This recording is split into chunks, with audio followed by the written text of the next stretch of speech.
Vemulawada rural మండలం నూకలమర్రి గ్రామంలో ఉద్రిక్తత వాతావరణం నెలకొంది. స్థానికులు తెలిపిన వివరాల ప్రకారం నూకలమర్రి గ్రామానికి చెందిన పాలకుర్తి లింగయ్య, పద్మ దంపతుల కుమారుడు ప్రశాంత్ అదే గ్రామానికి చెందిన ఓ యువతి కోసం వారం రోజుల క్రితం గడ్డి మందు తాగి ఆత్మహత్యకు పాల్పడ్డాడు. చికిత్స పొందుతూ శుక్రవారం మృతి చెందాడు. దీంతో మృతుని కుటుంబ సభ్యులు మృతదేహాన్ని అదే గ్రామానికి చెందిన నాగుల లింగయ్య ఇంటి ముందు మృతదేహాన్ని వేసి ఆందోళన చేపట్టారు. దీంతో వెంటనే సంఘటన స్థలానికి రూరల్ సిఐ శ్రీనివాస్ తో పాటు ఎస్ఐ మారుతీలు న్యాయం జరిగేందుకు కృషి చేస్తామని చెప్పడంతో బాధితులు ఆందోళన విరమింపజేశారు. బాధిత కుటుంబ సభ్యులు ఫిర్యాదు చేశారని తెలిపారు.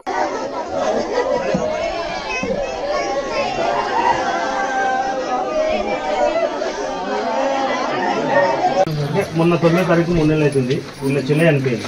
ఎవరి గురించి చనిపోయింది అంటే వీళ్ళ అబ్బాయి గురించి చనిపోయింది.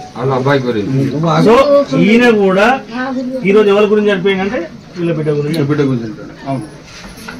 ఇది మేము ఒక పెద్ద మనుషులు వచ్చి ఇదే ఇంట్లో కూర్చొని మాట్లాడినప్పుడు కూడా వాళ్ళు కేర్లు చేసి ఆ రోజు కూడా చెప్పిన అయితే నీ పిల్లలా లేకపోతే వాళ్ళ పిల్లలా అంటే అక్కడ నేను వేరే ఎవరో ఒకరు నష్టపోతారా రేపు సమాజం అట్లుంది, మనం కొంచెం కాంప్రమైజ్ కావాలంటే కూడా వాళ్ళు పట్టించుకోలేదు. సో దాని తర్వాత ఇప్పుడు ఈ అమ్మాయి చనిపోయిన తర్వాత కూడా వీడు మేము చెప్తే మా మాట కూడా వెళ్ళలేదు. వీడు ఎందుకంటే పూర్తి అడక్ట్ అయిపోయింది ఆ లవ్కు.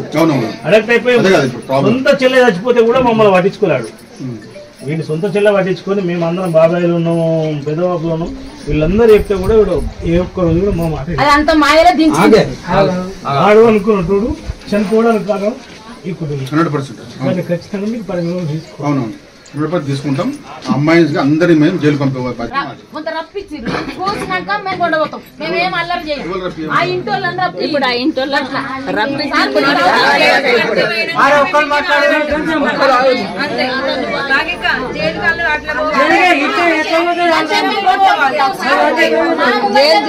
ఇప్పుడు ఇక్కడ ఈ నిందన